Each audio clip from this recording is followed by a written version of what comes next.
So let's start with your name. My name is Anthony Daniels. And where are we right now? We're in Huntsville, Alabama. Fantastic. And what did you do before you were in politics?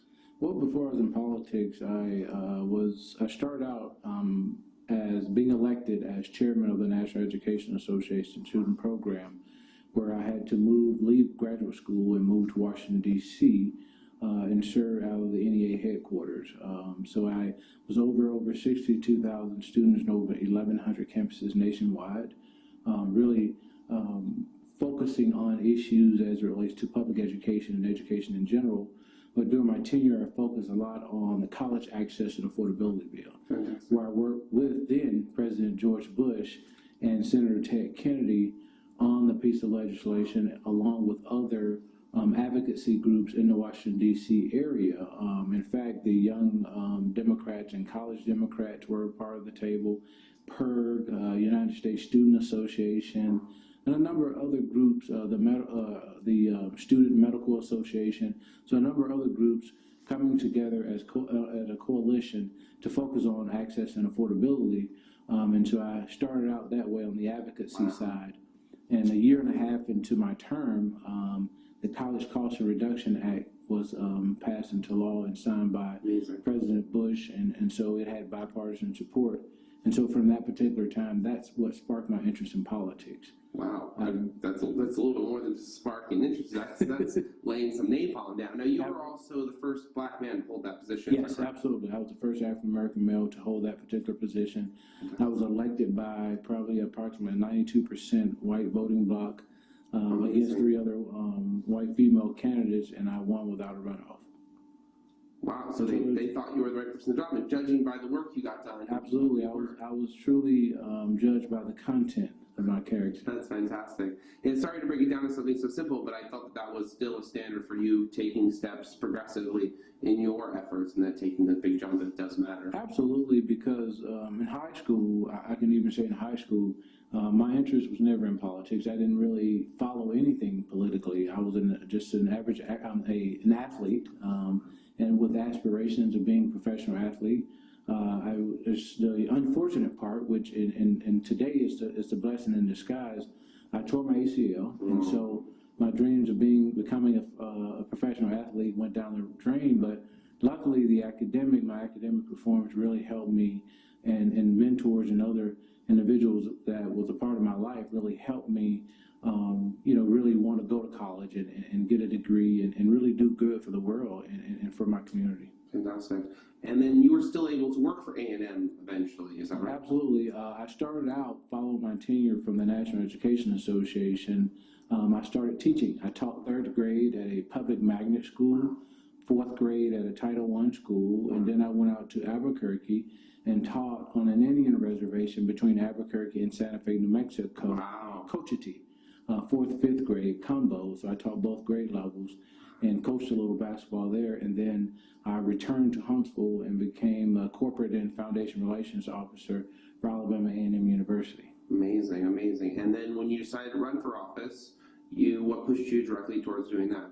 Well, I thought about my tenure as a classroom teacher, and really all of us, when you're a teacher, it's a calling, and you want to make a difference in the life of all children. But I understood that from that perspective, you want to make a difference. You can make a difference and change the life of one or two children a year, but over a lifetime in politics, I can change the lives of thousands with the stroke of an ink pen or any piece of legislation. And so I felt that my impact would be greater in politics. I still love education. I still support education, and especially our teachers and support staff and our students. I still find myself reading in elementary schools, doing Dr. Seuss's birthday, and even and being a part of all the different nonprofits that have programs that target at-risk youth. And so, I enjoy that, and some leadership programs around town. So I really enjoy that. I love kids, and I believe that where I am now, I'm in a better place to really help them realize their potential and live the American dream right here in North Alabama. Amazing, amazing. And now we're going to get to the question, what is that position that you're holding right now? Right now, I'm in the Alabama House of Representatives. I represent Huntsville, Southwest Huntsville, some of Northwest Huntsville, very diverse district. I think it's probably the most diverse district in the state of Alabama. There's about 9% Hispanic population in the district, probably about a 51% African American population, probably 38% Caucasian population, and then other. And so it's a very diverse district, a very growing district, a district that have a lot of opportunity, and a lot of young people are starting to move into my district in the areas that we're trying to revitalize. And so, And you guys are a newly formed district, correct? yes, as a result of the 2010 redistricting, this district was created because of the population growth in North Alabama. In fact, many would have seen reports as we continue to win all these awards or become ranked as it relates to places to live in America, being the top 5 in America. And so that's attracting a lot of young people, a lot of families to this area. And so in 10 years, I'm told that we will be the largest city in the state of Alabama. Wow, that's really something. So you're seeing a lot of growth, and you actually won your race in a bit of a landslide. Is that correct? Yeah, just a little bit. A little bit. Yeah, it was a very interesting race because initially I had an opponent that didn't live in the district. And so that's an old trick where if you don't live in the district and someone qualifies, then the party has an opportunity to appoint a replacement and give them more time to find someone to compete in that district. The young man that I ran against actually is from Huntsville, Okay. and he is a former, I think, University of Michigan football player, star athlete in this area, but he didn't get very many yards in that election. No, and the fundraising numbers were very different. It seemed like you did very well, and he had trouble getting off the ground. Absolutely. I started touching people around the state a year out from the election. Wow. So I started doing soft touches. I didn't care whether you're Democrat or Republican. Nice. I just started touching different people out of respect, letting them know that I was interested in the position and I would love to have their support. So in case someone that would have been a more competitive in the primary jumped in the race, then I would have already solidified the support. And so I was fortunate to have the endorsement of all the groups that actually hate each other. I think what really helped me is that I had this message of not accepting over a certain amount of money from these particular Oh, really? groups. Yes. So the Business Council of Alabama, the Farmers Federation, and the Teachers Union, all 3 endorsed me, but neither of them was allowed to give me over $1,100. Wow. Because that was just my personal thing. Now you raised, correct me on this, but you raised about $90,000 Yes. for your race, Uh-huh. and so you managed to do that with just small donations from Small donations and other, because I've been a national office holder before with NEA, I have relationships all around the country. I started out my first fundraiser in DC in the NEA building, just saying that I want to be able to return to a place that gave me my start and that made me the person that I am today. And so I started there and started raising money there, and then I had fundraisers around the community. And because of working as a fundraiser at Alabama A&M, I kind of understood the process of fundraising, and so I was able to put together a fundraising plan that really paid off very well. And so, it was great. I had great supporters here in the community that worked very hard. I really didn't have to pay any staff members on my campaign, and so it was just it was sort of like a movement. And I think a lot of people were excited. I was just very the right place, the right time. Sounds like you were a Bernie-crat before they were Bernie-crats. You were already running under that type of campaign that a lot of the progressive movement looks to right now. You were already doing Absolutely. Having a grassroots campaign, touching and getting new people involved in the process. And so taking advantage of the timing and taking advantage of the opportunity. I did lose an election before. I lost in 2008. I ran for the Senate. It was a vacant seat. I was beat badly in the primary, but what that taught me was it was a chess match to me. A lot of millennials especially, we play checkers when we should be playing chess. I agree. If you win playing chess the first time, that's great. but you're playing chess so that you'll have an opportunity to the next time. And so it really put me in a position to where the individual that I ran against in the primary, who is my mentor, one of my mentors now, who I drive down to the legislature. We have bordering districts, really good friends, and so she really had been teaching me a whole lot about the process. And you know, a lot of times as young politicians, we want to go in and make a difference and change things right away. But I learned to acquire patience and understand that this institution, this body, does not move at the rate of Anthony Daniels. There's a system in place and there's a process in place that Anthony Daniels has to come in and be respectful of. Right. And in the midst of all of that, it's all about building relationships. I touch 104 members before I have my seat on Tuesdays. It doesn't matter what part they're from. I find areas of common ground, work on those particular areas, and figure out a way to make that work for my district and for the state of Alabama. And I don't get caught into a lot of the partisan politics. I do vote with the caucus on a lot of issues where clearly there's there's separation, where there are certain core issues fundamentally we're going to disagree on. And so I do stick with the caucus on a lot of those issues, but for the most part, I'm kind of my own person on as it relates to an independent mindset, but I do follow what I believe is the right thing to do. Fantastic. And so you're saying that even though you ran against this person in the primary, they're still willing to reach across and work with you on a regular basis. So there is definitely in the Democratic Party here in Alabama a lot of support from people regardless of what may happen in those races. Absolutely. And you know, before you get into politics, you have to put yourself in their shoes. A lot of politicians don't like to get involved in primaries or in races where they may know the family or the person that you're running against regardless of what party they're in. And a lot of times they sit on the sideline. We look at that as young people and people in general look at that as that they're avoiding supporting you because they know they're trying to hedge their bet. But I look at that as politics. A lot of times, I didn't seek a whole lot of support and endorsements from a lot of politicians. Why? Because starting out, I need to be able to build a base of support that was the overwhelming majority. I could have easily played to the partisan politics and won by 56-60%, but I was looking for a more of a broader coalition of people that I can bring together, and which resulted in the 78% that I did win by. And so that was good, and I'm still looking for that 22%. So let's talk about education for a little bit here in Alabama.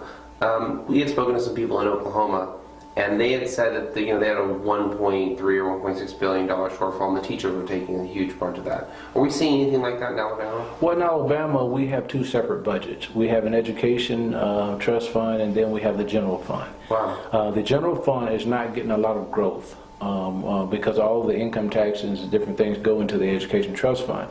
But the retirement system of Alabama have been making some very interesting investments that have led to a lot of gains and support and stability for the retirement system for the state of Alabama, which teachers and state employees are all a part of.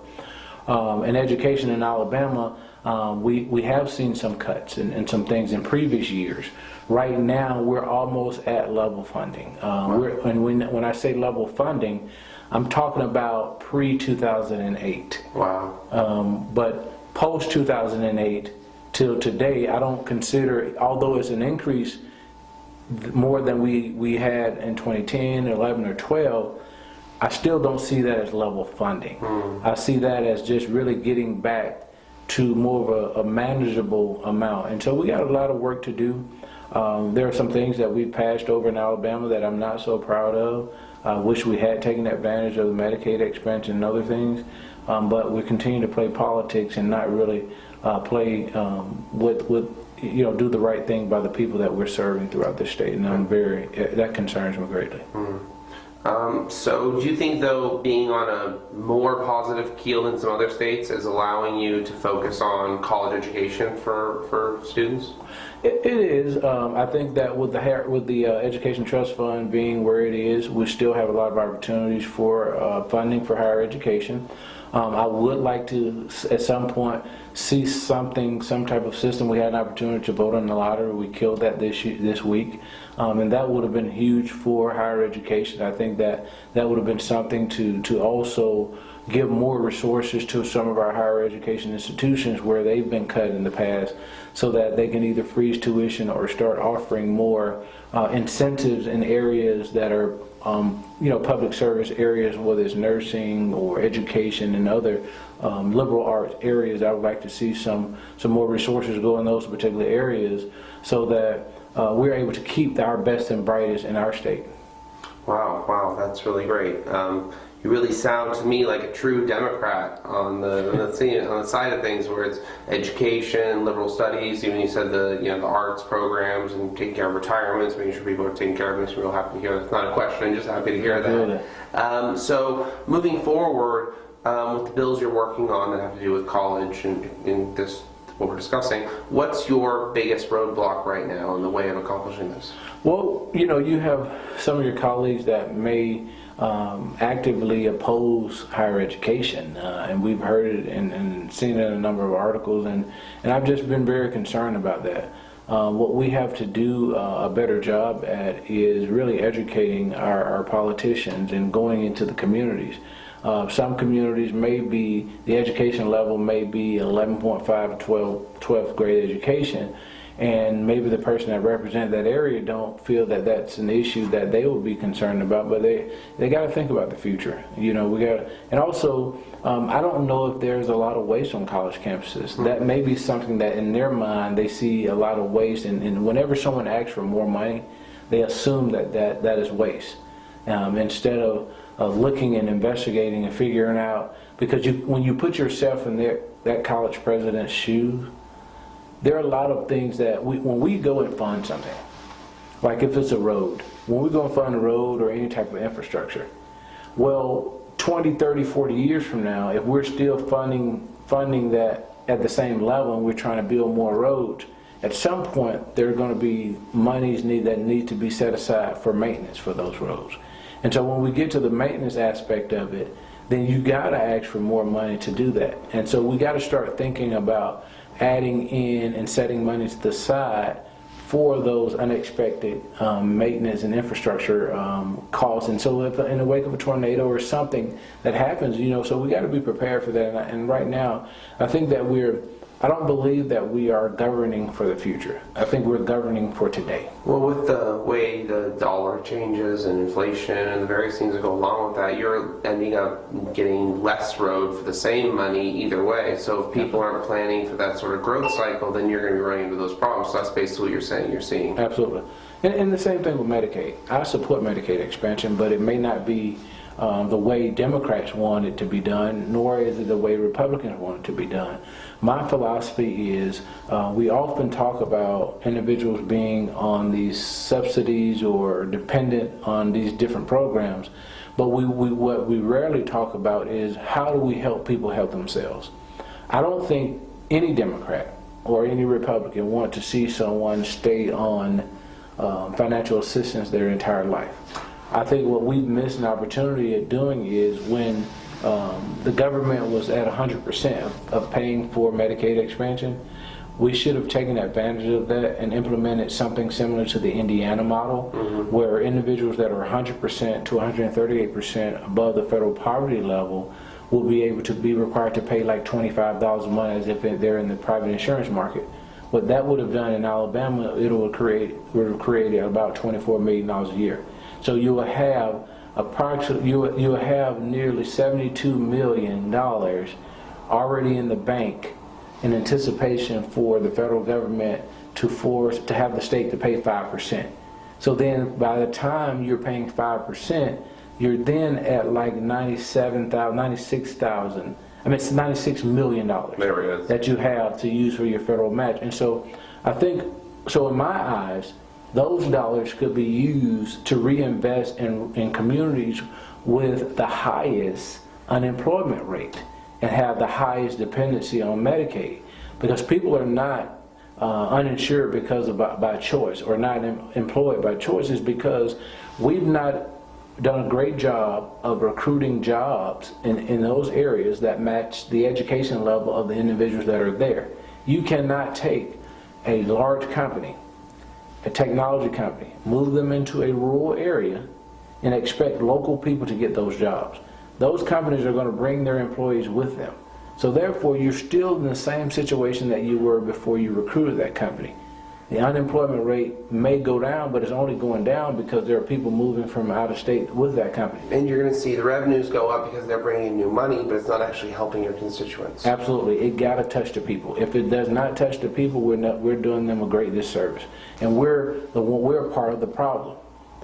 And so, then you're giving incentives to companies that pay $10 or $11 an hour, so that you're rewarding those that are paying more, and they're getting something in return, but at the same time, you're reducing dependency because they're working enough hours and making a high enough wage to where they're not dependent upon Medicaid or food stamps or any other subsidies. And so that's what makes everybody thrive in Alabama, and that's how you provide a true pathway out of poverty. Excuse me. Okay, so you've kind of hit on an interesting issue then.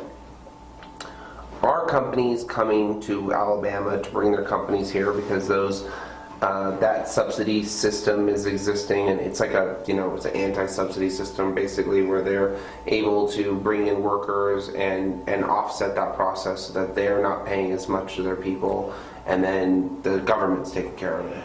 I see some of that happening in some instances, and especially in other areas of the state. I think Huntsville itself can do some more diversification of employment that meet the education level of those that we're not serving right now. Right now we're focusing a lot on the technology area, space and missile defense and technology, but if I don't have a technology degree, then is there a place in Huntsville for me? So that's why we have Remington and Polaris, but some of those places also require somewhat of technology, some type of technology training. And so I'm happy that Alabama has taken aggressive steps to move into workforce development, especially in the community college level. But I think that our four-year institutions, there has to be an alignment with how we're preparing the curriculum and for these young people that are coming out of school, making sure that it's closely aligned with the growing demands of industry. And so that's kind of what I would like to see more of. And in the areas with the highest unemployment, we got to really focus on helping them, because if we're ever going to say, we keep talking about budget crisis, we will continue to be in a budget crisis as long as we're not providing jobs in areas with the highest unemployment rates, so that we can start reducing dependency. You'll never reduce dependency if their job opportunities are not there and access to health care is not there. It sounds like you have a long distance argument here to get this public education for higher education, in the sense that you can bring in these companies with better jobs and actually put your people from Huntsville in the jobs if they're getting the education necessary to take them. So it seems like a opportunity for the two ends to meet there, the idea that you have and the idea going on. So now, again, not a question, but just seems like an interesting little thing going on there. And we can do it, but we got to have leaders at the top that has either run a town or run a business, someone that really understands the functionality of running department and or even a city, being able to really understand how that works. And what we have is we have a lot of politicians that have legislative experience, but don't necessarily have governing experience on managing people and managing departments. And so here in Alabama and probably other places in the country, we need to start looking at bringing individuals in from, whether it's someone that's a COO in a company, into our government agencies, and start making sure that we're providing the services, most efficient services that we can possibly provide, and also to make sure that there's some implementation of technology to minimize costs, because they are straining our budgets, and we're not bringing in enough money to really support what we're trying to do and all these different new programs we have to sustain. And so that's something that the people of Alabama need to look at in the next election. Wow. Well, I actually have a couple more questions for you, but I'm getting told 2 minutes. So basically, I guess what it comes down to is what's next for you here in Alabama? Well, right now I'll know in February, I think. I'll know in February what's next for me. There may be some opportunities from within the caucus for an opportunity for me. Depends on how things play out in another race that's coming up soon, where there may be an opportunity for me to be able to govern and lead from the top within the Democratic Party. And so if I'm afforded that opportunity, you will see changes coming in as quick as 2018. Well, I really see you seem to have more of a statewide attitude than just a local district. Even though you're very smart for your district and you seem like you're very good for it, I hear you talk about issues that are very big, that are statewide, and I feel like you could be somebody that could really help the statewide leadership aspect. I would like to help whoever the nominee is and whoever's elected governor. Right now, I think that my job at the ground level is to create a pipeline for more leaders like me to have opportunities, and for other leaders to start mentoring and growing other young people. Because I think what happens is millennials and young people in general, like I said, the culture of the institution does not fit the attitude of a millennial. And so what millennials have to do is start adapting their behaviors and to be more accommodating and acquiring more patience in order to deal with some of this institutional stuff. And so we've got to look at things like an employer, not an employee. Mm-hmm. And so we got to look at the world like an employer and not an employee. And I think, I used to have the same attitude until I learned better and I started becoming I'm a small business owner. And so that kind of changed my perception on a lot of things. That's fantastic. So I think we're done, actually. I think we're on time. So okay. Thank you very much. Thank you.